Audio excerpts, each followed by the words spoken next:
여러분 안녕하십니까? 오늘 복된 안식일 주님 전에 오신 성도님들과 또 영상을 통해서 이 예배에 동참하시는 여러분 모두를 주님의 이름으로 환영하며 축복합니다. 오늘은 하나님이 주시는 마음이라는 제목으로 하나님 말씀을 증거하겠습니다. 우리 하나님께서는 성령을 통하여 죄인인 우리에게 우리 예수님의 마음을 주십니다. 우리 예수님의 마음을 주시는데 그 마음은 바로 사랑과 동정심이 충만한 마음입니다. 오늘은 마태복음 5장 4절의 말씀을 가지고 예수님의 동정의 마음, 즉 아파하고 불쌍히 여기는 마음에 대하여 살펴보겠습니다. 이 마태복음 5장은 여러분들이 잘 아시는 대로 예수님의 산상설교입니다. 우리가 이 천국 시민으로서 마땅히 가져야 할 우리의 마음가짐 8가지를 이야기하시면서 그 마음의 복을 말씀하고 계시는 것입니다.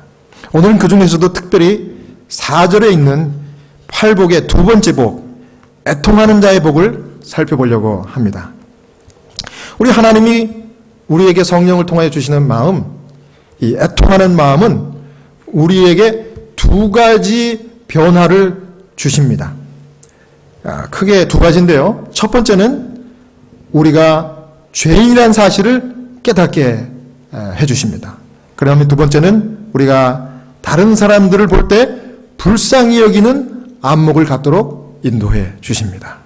우리가 말씀을 차례대로 살펴보겠습니다. 첫 번째는 하나님이 주시는 마음, 우리에게 죄인임을 깨닫게 해주시는 마음입니다. 마태복음 5장 4절을 제가 읽겠습니다. 애통하는 자는 복이 있나니 저희가 위로를 받을 것이며. 이 엘렌 화이트 여사는 마태복음 5장 4절 바로 이 말씀을 주석하면서 산상보훈이라는 책 9페이지에 이렇게 기록하였습니다. 여기서 애통이라고 하는 말은 진정한 마음으로 죄를 슬퍼하는 것을 의미한다. 예수님은 요한복음 12장 32절에 말씀하시기를 내가 땅에서 들리면 모든 사람을 내게로 이끌겠노라 하시니 이렇게 말씀하시면 자기가 어떠한 죽음으로 죽을 것을 보심이러라. 이렇게 말씀해 주셨습니다. 사람이 예수님이 달리신 이 십자가를 바라보고 그것을 깊이 묵상하면은 나의 죄, 인간의 죄가 무엇인지 깨닫게 되는 것입니다. 그리고 영광의 주님을 징벌하고 십자가에 못 박히게 한 것이 바로 나의 죄라는 것을 알게 되는 것이 사람의 모습입니다. 그리고 동시에 말로 다할 수 없는 따뜻한 그 사랑을 우리가 받아왔음에도 불구하고 계속해서 배은망덕과 반역으로 일관된 그런 삶을 내가 이제까지 살아왔구나 하는 것을 깨닫게 되는 것입니다. 여러분, 이것이 바로 진정한 회개의 시작입니다. 그리고 진정한 회개가 있은 후에는 신앙의 성숙으로 가는 첫걸음이 되는 것입니다. 여러분, 신앙의 성숙, 또 다른 말로는 신앙에 철든다고 얘기할 수가 있습니다. 이 회개의 첫걸음이 바로 나무 위에 달리신 예수님을 바라보고 내가 죄인임을 깨닫는 마음을 갖게 되는 것, 이것이 신앙에 철드는 것입니다. 여러분, 우리 자녀들이, 여기 어르신도 계시고 저희도 자녀들을 키워봤지만 우리 자녀들이 언제 철듭니까? 제가 어르신들에게 자녀들이 언제 철드냐고 물어봤더니 철 안 들어. 여러분, 제가 보니까 저는 이제 나이 드신 분들을 케어해드리기 때문에 80, 90 되신 분들이 대부분입니다. 근데 그분들을 이렇게 만나서 대화를 해보니까 자녀가 언제 철이 드나 이렇게 봤더니 부모가 더 이상 힘이 없고 죽음의 문턱에 가까워 와야 겨우 철이 드는 것 같아요. 그제서야 이제 부랴부랴 자녀들이 와서 아이고 아버지, 아이고 어머니 하면서 눈물을 흘리고 그래요. 어제 이제 거의 임종을 가까이 맞이하시는 이제 90이 거진 90이 되신 호스피스 환자 이 백인 할머님입니다. 이분은 독일계 미국 할머님입니다. German American. 그렇죠? 독일계 할머님이기 때문에 좀 이렇게 독일 사람들 기질이 있어요. 그래서 자녀들을 키울 때 아주 스트릭트하게 그렇게 자녀들에게 훈육을 하셨던가 봅니다. 그리고 남편도 일찍 돌아가시고 해서 혼자 이 자녀들을 양육하는 그 환경이 녹록지 않아서 더 스트릭하게 아주 엄하게 아주 자녀들을 양육을 했던 것 같아요. 그런데 이제 그 어머니가 기력이 없고 이제 죽을 날이 오늘 내일 하는 겁니다. 그래서 침상에서 정말 이제 거의 사경을 헤매시고 계시는데 아들이 집에서 간병을 하는 겁니다. 근데 그 아들이 이제 60이 넘어가지고 60대 한 중반 이제 후반 가까이 된 것 같아요. 근데 아들도 이제 나이가 있으신데 아들이 이렇게 이야기합니다. 이 아들도 이 어머니의 피를 이 젊은 피를 받아서 그런지 키도 크고 아주 기골이 장대합니다. 아주 인물도 잘생겼습니다. 그런데 이 아들이 저에게 오더니 그 기력이 쇠한 어머니를 보면서 눈물을 툭툭 흘리는 거예요. 그러면서 이렇게 얘기해요. 엄마가 더 이상 강직한 엄마가 아니에요. 내 마음이 아파요. 이렇게 얘기하는 겁니다. My mom is not strong mom anymore. 우리 엄마가 더 이상 옛날에 그 예전의 엄마가 아니에요. 그러면서 눈물을 쭉쭉 흘려요. 이런 아들의 고백을 보고 있지 않으니까 저도 마음이 짠해지는 거예요.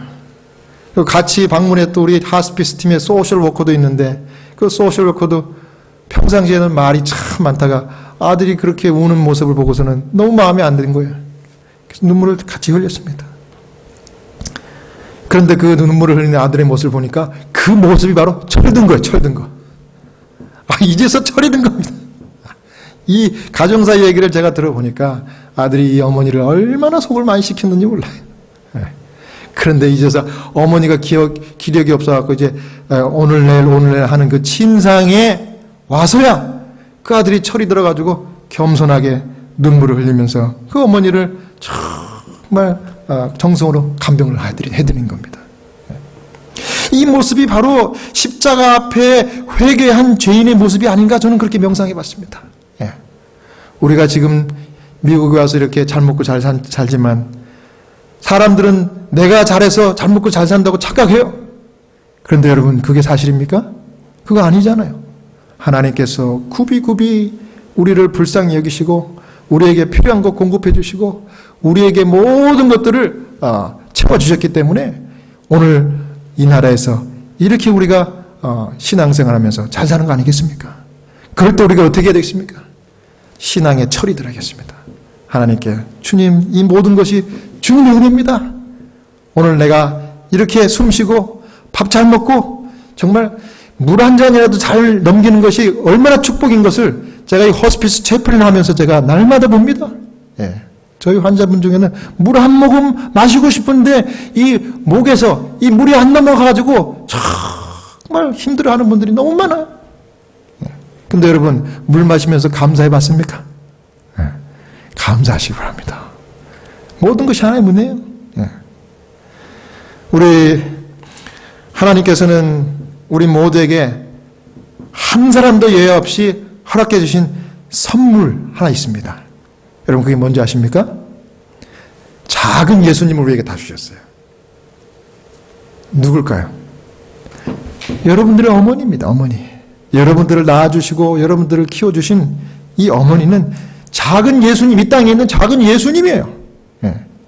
그래서 그런지 여러분 제가 이제 50이 넘었는데 이렇게 반백년 살아보니까 어머니 세 글자만 이렇게 머릿속에 떠올라도 가슴이 먹먹해집니다.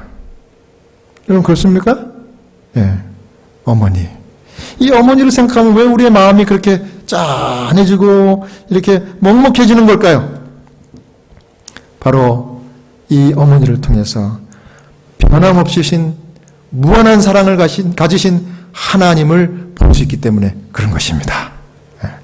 그분이 우리를 구원하시고 사랑해 주시는 것입니다. 요한계시록 3장 19절에 무릇 내가 사랑하는 자를 책망하여 징계하노니 그러므로 내가 열심을 내라 회개하라 했습니다. 여러분, 저는 이 계시록 3장 19절의 말씀이 사랑하는 어머니 같은 하나님, 아버지 같은 하나님 예수 그리스도가 오늘 우리에게 사랑으로 책망하시는 거예요. 제가 이것을 몰랐을 때는 내가 너를 책망하노니, 징계하노니 할 때 내가 너를 징계한다 뭐 이렇게 소리치면서 눈을 부릅뜨는 그 하나님인 줄 알았어요. 그런데 여러분, 그게 아니지 않습니까? 이걸 어떻게 읽어야 돼요? 하나님의 심정으로 다시 읽어보겠습니다. 무릇 내가 사랑하는 너를 책망한다. 내가 너를 징계하니 네가 지금이라도 열심을 내라. 사랑하는 아들아, 사랑하는 내 딸아, 내게로 돌아와라. 이렇게 얘기하는 겁니다. 여러분, 제가 좀 잘 읽었습니까? 틀리죠? 이게 하나님의 심정인 것입니다. 이게. 여러분, 산상보훈 8페이지에 이렇게 얘기했습니다. 죄를 깨닫게 하시는 하나님의 영으로 감동받은 사람들은 자신들에게 선한 것이 전혀 없다는 것을 알게 된다. 그들은 지금껏 해온 모든 일이 이기심과 죄로 혼합되어 있는 것을 본다. 이것입니다. 여러분, 정말 하나님의 신실한 자녀들, 그 하나님의 구속의 사랑을 마음 깊은 곳에서 깨닫고 감동받은 자녀들은 내가 죄인임을 인정할 수밖에 없는 것입니다. 내가 뭐 좀 열심히 살았다고 하나님께 자랑할 것이 없다고 생각하는 것입니다. 오히려 가질수록 더 하나님 앞에 숙이는 것입니다. 오히려 손에 쥐었을수록 하나님 앞에 빈손을 내놓고 주님, 내가 아무것도 아닙니다 고백할 수 있는 것입니다. 이것이 진짜 회개한 하나님의 영을 받은 사람들인 것입니다. 우리 사랑하는 여러분, 우리 성령께서 여러분의 마음 가운데 임하실 때 여러분의 죄를 깨닫게 하시도록 그분을 영접하시기 바랍니다. 그리하여 회개와 용서의 은혜를 받으시는 여러분 모두가 되시기를 간절히 축원합니다. 그 다음 두 번째, 하나님이 우리에게 주시는 마음은 우리가 다른 사람들을 불쌍히 여기면서 볼 수 있는 안목을 갖게 해주십니다. 우리 하나님의 성령께서 우리 마음 가운데 오시면 지금까지는 그렇게 하지 않았지만은 그 마음이 다른 사람을 볼 때 정말 나와 똑같은 죄인, 정말 하나님의 은혜가 한순간이라도 필요 없다고 이야기할 수 없는 그런 불쌍한 죄인이라고 볼 수 있는 안목을 갖게 해주신다는 것입니다. 마태복음 5장 4절입니다. 애통하는 자는 복이 있나니 저희가 위로를 받을 것이며. 사실 예수님께서 이 산상보훈이라는 귀한 설교 말씀을 말씀하실 때는 산에서 말씀하시면서 그 자리에 앉아있는 수많은 사람들을 생각하셨는데 그 중에 많은 사람들이 바리새인들이었습니다. 근데 이 바리새인들은 스스로 어떻게 생각하는 사람들이었습니까? 나는 스스로 부자라, 부유해서 내가 필요한 것이 없다. 이렇게 생각하면서 자기가 영적으로 훌륭한 사람이라고 그렇게 자고한 그런 사람들이었습니다. 하지만 예수님은 이들에게도 필요한 것이 있다는 것을 아시고 영적인 초청을 한 것입니다. 그래서 그분의 축복의 잔을 이 말씀을 통하여 내밀어 주셨던 것입니다. 그랬지만 그들은 교만하여 조소로서 하나님의 은혜의 선물을 배격하고 외면하고 말았습니다. 여러분, 이 사람들의 문제는 뭡니까? 머리로만 신앙한 것입니다. 그럼 우리가 신앙을 어떻게 해야 마땅한 것입니까? 우리가 머리로 신앙할 것이 아니라 가슴으로 신앙을 해야 되겠어요. 여러분, 이 머리와 여러분의 가슴의 이 길이가 얼마나 떨어진 것 같습니까? 어른의 한 뼘 반 정도밖에 안 돼요. 자로 따지면 30cm도 안 됩니다. 그런데 왜 우리는 머리에서 가슴으로 내려오기가 왜 그렇게 힘이 듭니까? 지식은 많은데, 우리가 성경은 많이 알고 있는데 사람들에게 감동을 주지 않는 것입니다. 이게 오늘날 우리 기독교의 문제예요. 우리 그리스도인들의 이 문제인 것입니다. 이게 바로 바리새인들의 이 문제였던 것입니다.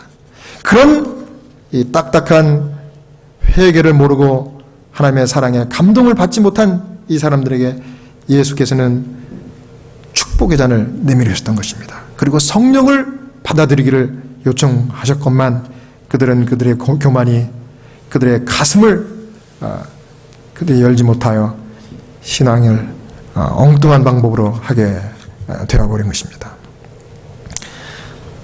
저녁마다 산책을 좀 하면서 요즘 날씨가 참 우리 시카고가 좋습니다.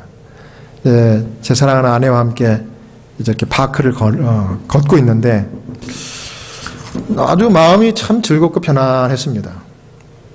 덥지도 않고 아주 너무 좋은 해가 해질 무렵이니까 이제 파크를 이렇게 몇 바퀴 도는데 갑자기 이 사람이 제 집사람이 저에게 이렇게 얘기합니다. 여보, 우리 재밌고 행복하게 살자. 거기까지 좋았습니다. 근데 그 다음에 한마디 더 붙이는 거예요. 여보, 우리 재밌고 행복하게 살자. 죽을 때까지. 근데 여러분, 제가 죽는 환자들을 케어하는 호스피스 환자 아닙니까? 근데 죽음이라는 단어가 나오면 저는 아주 귀가 쫑긋해집니다. 그런데 아마 우리 집사람은 평생 그렇게 살자 하는 뜻에서 이야기를 그렇게 한 것 같은데 저는 그 죽음이라는 단어를 우리 집사람의 입을 통해서 싹 듣는 순간 죽는다고? 속으로 그 짧은 순간에 죽음에 대해서 생각을 했습니다. 그런데 내가 죽든지 제 아내가 죽든지 둘 중에 하나가 죽으면 요 이야기가 끝이 나는 거예요. 그죠? 그런데 나는 안 죽고 이 사람이 죽는다고 한번 생각해 봤습니다. 참 죄송한 얘기지만. 그런데 전에는 한 번도 그런 생각을 해본 적이 없죠. 왜냐하면 나는 젊다고 생각했기 때문에. 그런데 여러분, 제가 호스피스 케어를 해보니까 사람 죽는 게 순서가 없더라고요. 심지어 저보다 나이가 더 어린 40대, 30대, 20대 죽을 병에 걸린 환자를 제가 케어한 적도 있습니다. 다 돌아가셨죠, 이미. 근데 그분들이 괴로워하는 모습이 지금도 눈에 선해요. 그분들이 안타깝게 돌아가시는 모습을 제가 아주 안타까운 모습으로 케어해드린 적이 있습니다. 그러니까 제가 죽는다는 얘기를 심각하게 생각하는 것입니다. 그런데 한번 좀 가정을 해봤습니다. 야, 정말 이 사람이 만약에 내일 죽는다 그러면 어떤 일이 나한테 어떤 변화가 일어날까? 생각해봤더니 갑자기 눈물이 나더라고요. 야, 이 사람을 다시 못 본다는 생각이 너무 마음이 아픈 거예요. 그래서 제가 결심했습니다. 죽지 말자, 죽지 마라. 예수님 뭐라 그랬어? 누구든지 나를 믿는 자는 죽어도 살겠고 또 살아서 나를 믿는 자는 영원히 죽지 아니하리라 그랬잖아. 예수님 지금 당장 오시면 되잖아. 우리 예수님 빨리 오시도록 하자. 우리 죽지 말자, 죽지 마라. 이러면서 둘이서 호들갑을 떤 적이 있습니다. 그런데 그게 사실이더라고요. 야, 여러분, 어떤 어르신이 그래요. 나이가 들면 자식도 돈도 다 소용없어. 건강이 최고야, 건강이. 응? 다리도 아프고 귀도 잘 안 들리고 눈도 안 보이고 밥 먹는 것도 힘들고 자고 일어나면 오늘 살았구나. 이런 나이가 되면 진짜 중요한 거 하나 있어.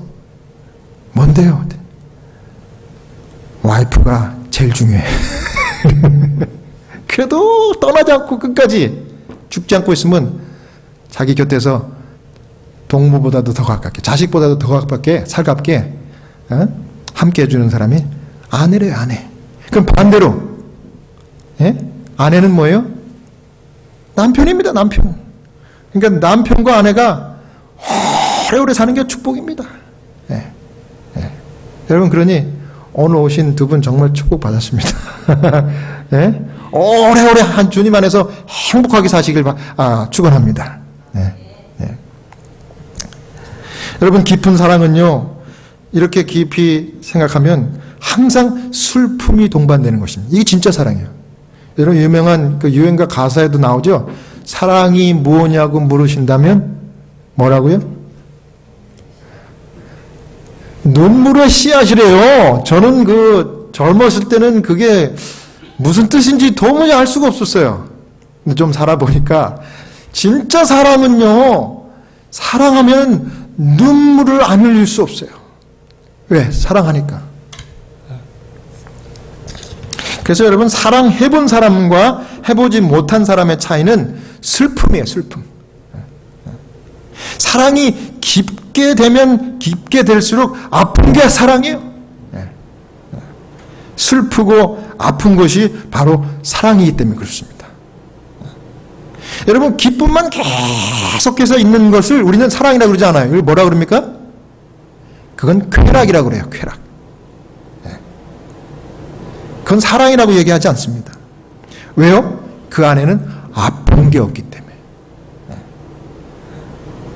여러분, 사랑하는 가슴 아리가 없기 때문에 그걸 쾌락이라고 합니다. 쾌락.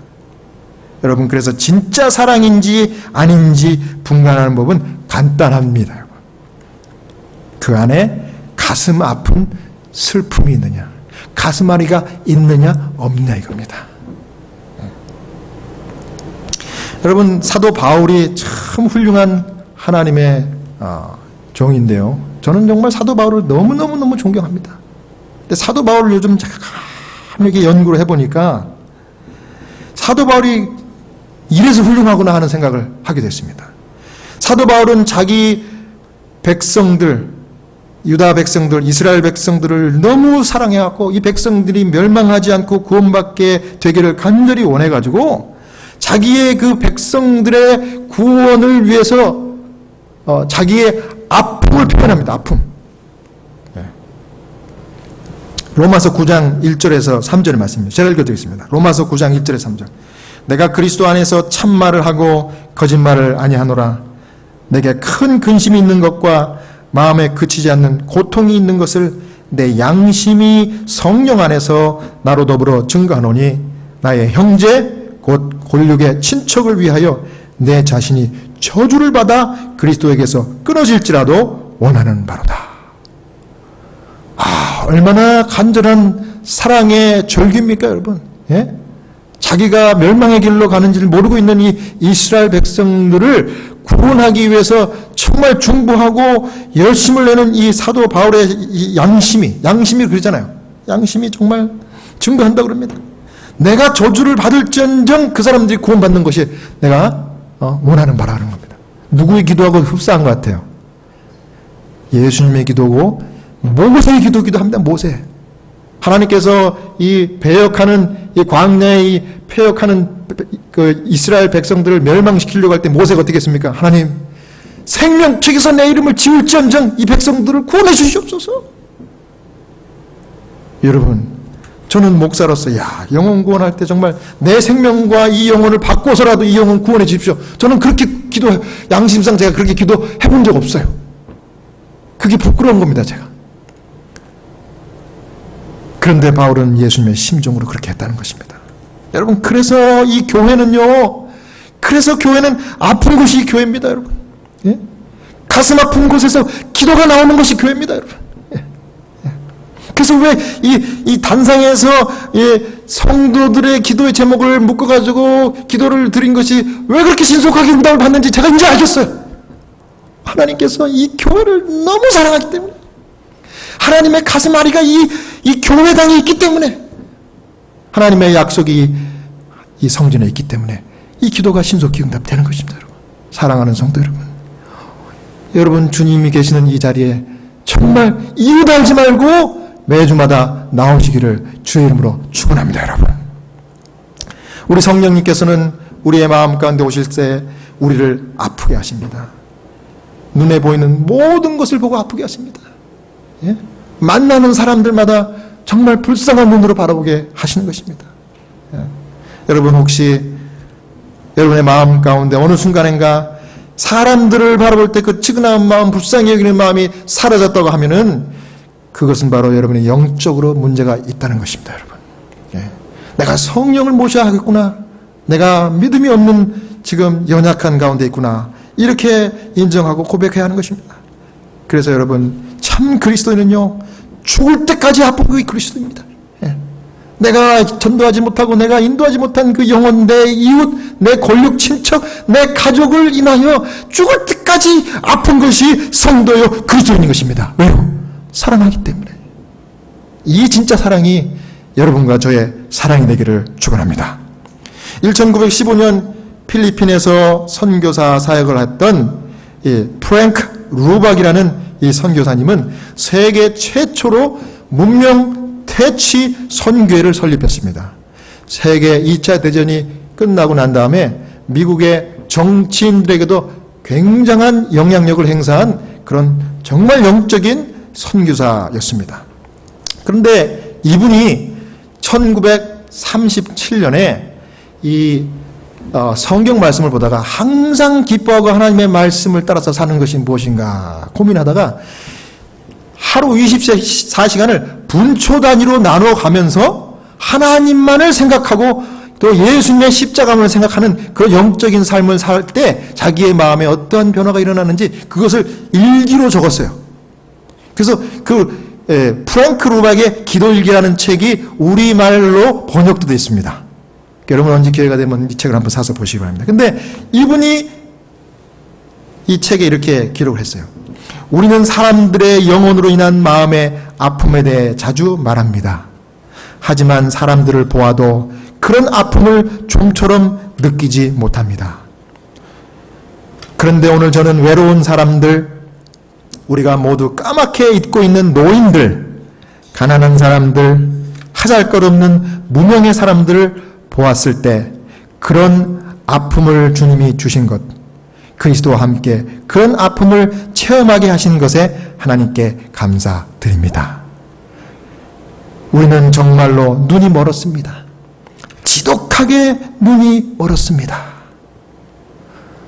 이 눈이 멀었다는 얘기를 이렇게 하게 된 것을 보니까 이 사도 요한이 요한계시록에 눈 멀었다 하는 표현을 거기 기록했습니까?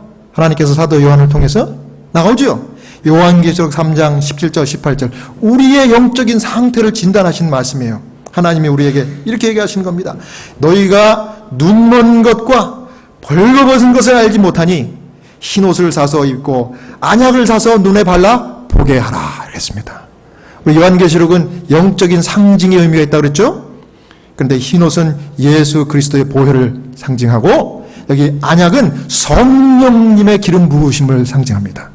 그래서 이 안약을 사서 눈을 발라보게 하라 하는 것은 지금까지 눈이 멀어서 사람들을 불쌍히 여기는 마음으로 보지 못했던 것이 성령이 오시면 우리의 마음을 바꿔주셔가지고 모든 사람들, 만나는 모든 분들이 불쌍한 영혼, 정말 내가 죽어서라도 대신 죽어서라도 이 사람이 구원받아야 돼 하는 마음을 갖게 해준다는 것입니다. 여러분 이것이 영적으로 거듭난 사람의 모습인 것입니다. 실물교훈 348페이지에 이렇게 얘기했습니다. 성령의 역사로 말미암아 일어나는 심령의 변화는 그리스도의 본성을 사람 속에 심는 것이다. 이 신앙은 품성 속에 나타나 선한 일을 하도록 해주는 그리스도의 덕성인 것이다. 사랑하는 성도 여러분, 오늘 여러분의 마음의 주소는 어디 있습니까? 이 모든 것을 주님 앞에 놓아놓고 오시는 성령 마음에 모셔서 그분의 안약을 눈에 발라가지고 정말 이제는 예수님처럼 사랑하고 동정심이 충만한 마음으로 우리가 어떤 사람을 만나든지 불쌍히 여기는 마음, 그 사람을 위하여 중보기도 할 수 있고 그 사람을 위하여 내 대신 생명까지도 줄 수 있는 그런 진정한 하나님의 영적인 자녀의 자리로 다 나가시는 그런 축복받는 은혜의 성도가 되시길 바라면서 오늘 말씀을 마치겠습니다.